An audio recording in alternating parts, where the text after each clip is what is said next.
Hello, and welcome to the Learn JavaScript series. In this video, we are going to discuss arrays. Let's get started.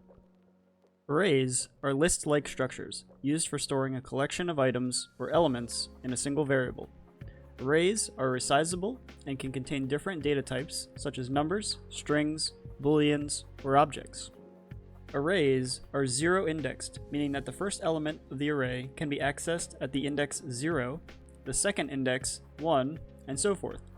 If you have an array of colors, I can access the third color by accessing the array at the index 2. It is a common error in JavaScript when using arrays to be off by 1. In other words, when attempting to retrieve an item at a specific index, you will always have to remember that the first item is at the index 0, not 1. To create an array using the array literal notation, a variable must be declared. In this case, I'm going to make an array of colors, so I'll name the variable colors. Then, using square brackets, I can begin to construct the array using commas to separate each item. In order to find the amount of items in an array, the length property can be used. There are many operations that arrays can do, so I'll stick to just going over some of the ones that I use the most. To see the full documentation on arrays, be sure to check out the array documentation on Mozilla's developer docs. I'll post a link in the description to that documentation. The first method I'd like to go over is called push. The push method is used to add one or more items to the end of the array. For example, if I have an array of colors and I want to add a new color to the array, I'd use the push method. While the push method will add items to the end of the array, the unshift method will add items to the beginning of the array. Both variations of this method can be useful in different situations. The next method I'd like to go over is called pop.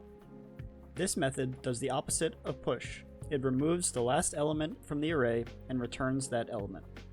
If you want to remove and retrieve the last item of an array, pop is perfect for that. Similarly, the shift method will remove the first element from an array and return that. The next method I'd like to go over is called index of. The index of method will return the index of the first element that is found in the array, or -1 if the element is not present in the array.